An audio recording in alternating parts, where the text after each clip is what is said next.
Prince William is reportedly seething. King Charles just welcomed Harry, Meghan and their 2 children into Highgrove for a private family gathering, while William stayed away playing polo. Insiders say the Prince of Wales sees it as a dangerous reward for years of disloyalty. The brotherly rift just got deeper. Let's talk about it. All right, let's get into this properly. Something shifted last Friday, quietly. No cameras, no official photos, just a private family meeting at Highgrove House that has the royal world talking again. King Charles and Queen Camilla hosted Prince Harry, Meghan, Archie and Lilibet at the King's private country home in Gloucestershire. It was the first time Charles had seen his 2 youngest grandchildren in person in more than 4 years. 4 years. Archie is 7 now, Lilibet is 5. That's a long time for a grandfather who has been dealing with cancer treatment and the weight of the crown. Buckingham Palace confirmed it was a private family occasion. No further details, no pictures, that's it. But the silence around it has been loud, because while that meeting was happening, Prince William was at the Guards Polo Club in Windsor, competing in a charity match. Kate was there watching from the sidelines on a baking hot day. William's team won. Money was raised. It looked like a normal royal day of duty and sport. Only it wasn't normal. Not when you put the 2 events side by side. According to reports that have come out since, William is furious, not mildly irritated, not privately disappointed. Furious, one commentator, Mark Dolan, put it in blunt terms on Talk TV.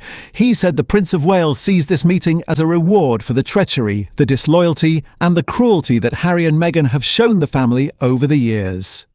The Sussexes have won, he said. Meghan Markle back on royal property. That's the phrase that has stuck. Reward for treachery. Let's sit with that for a second. William stayed away. He chose polo. He chose not to be in the same room. That decision wasn't accidental. Sources close to him have been saying for months that any soft approach toward Harry is a misjudgment. That Charles is bending over backwards. That the door on William's side remains bolted shut. And yet Charles opened the gate at Highgrove. Highgrove isn't just any royal residence. It's personal. It's the place Charles has poured himself into for decades. The gardens, the home, the private world away from the glare. To invite Harry, Meghan and the children there after everything that has been said and written is not a small gesture. It is deliberate. Camilla was there too. That detail matters. The same Camilla who was once painted as the 3rd person in the marriage, the woman Harry and William as boys are said to have begged their father not to marry. The same Camilla who has spent years quietly building her place as Queen Consort. Her presence at that table says something about how far Charles is willing to go to normalise this. So what actually happened inside those walls? We don't know. No one who was there is talking. That's the point of a private family visit. But the fact it happened at all has pulled the scab right off the deeper wound between the 2 brothers. This isn't new. The rift between William and Harry has been public for years. The Oprah interview, the Netflix series, Spare, the accusations, the counter-briefings, the security battles, the sense on William's side that his brother and sister-in-law took private family pain and turned it into content and currency. The sense on Harry's side that he was pushed out, that the institution protected itself at the expense of his family. William has made his position clear through action more than words. He doesn't take the calls. He doesn't create openings. Friends and sources have said he believes Harry crossed a line that cannot be uncrossed, especially when it came to what was said about Kate. There have been reports that William blames some of the stress of those years for aggravating his wife's health struggles. Whether that is fair or not is another conversation. The point is, the Prince of Wales is not in a forgiving mood. Charles, on the other hand, is 77. He has cancer. He has said through his actions that he wants to see his grandchildren. He wants some version of peace before time runs out. That is a grandfather's instinct as much as a king's calculation, and it puts him at odds with his heir. This is the heart of it. The monarchy is not just a family, it is an institution that has to project continuity and stability.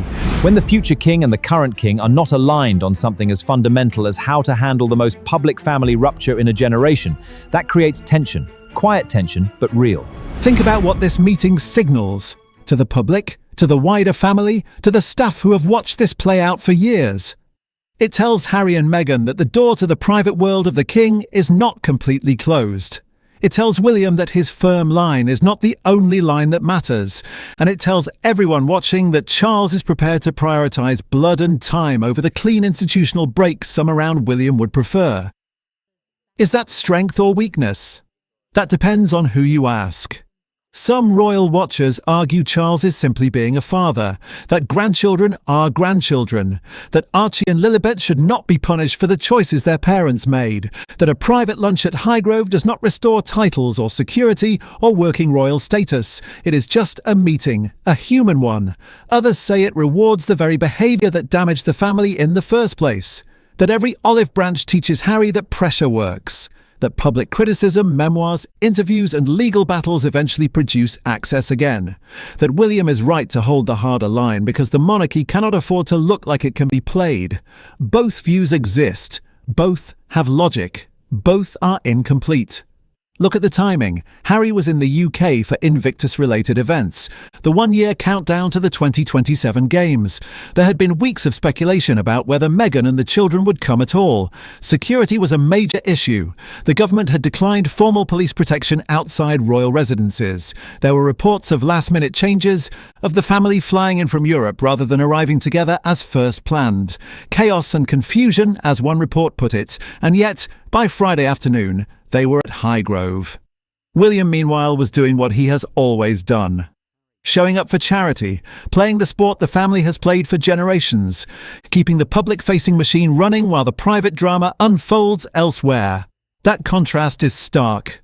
One brother inside the private gates, the other outside on a polo field, choosing distance. Camilla's role in all of this is interesting. She has never been the villain in the recent public narrative the way she once was. She has kept her head down, done the work, supported Charles through illness. Her presence at the meeting suggests she is aligned with her husband's desire for some kind of reconciliation, or at least connection with the grandchildren. That may not sit easily with everyone in the wider family, but it is consistent with the quieter path she has chosen. What does this mean for the future of the monarchy? In the short term, not much changes publicly. There will be no joint appearances, no family photos released, no statement of unity. The Waleses will continue their work. The Sussexes will return to California. The palace will keep its briefings tight. But longer term, the fault line is clearer than ever. William is the future. When he becomes king, the approach to Harry and Meghan will almost certainly harden, not soften. The current meeting may actually make that harder line more defined, because every time Charles opens a door, William is reminded of why he wants it closed. There is also the question of the children, Archie and Lilibet. They are not responsible for any of this. They have cousins they barely know, a grandfather they have seen only in fragments. Whatever the adults decide, those kids are growing up with a fractured family story. That is the quiet cost that rarely gets measured in the headlines. Some will say William is being cold, that he should put family first the way his father is trying to. Others will say William is being realistic, that the institution has already paid a heavy price for the Sussexes' choices, and further engagement only risks more of the same. I keep coming back to that phrase. Reward for treachery. Is that what this was? Or was it a grandfather who knows time is limited, doing the only thing he feels he can still control? Charles cannot force William to forgive.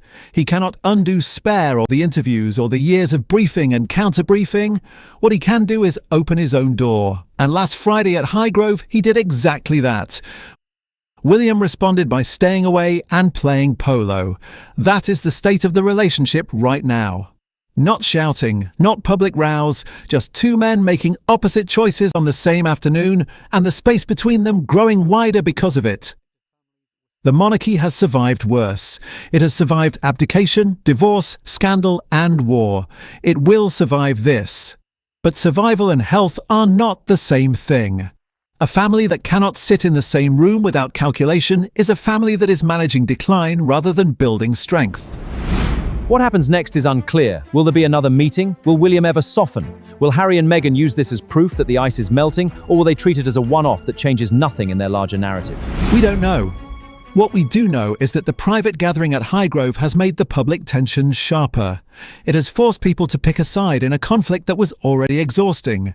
So I want to hear from you. Do you think William is right to see this as a reward for years of disloyalty?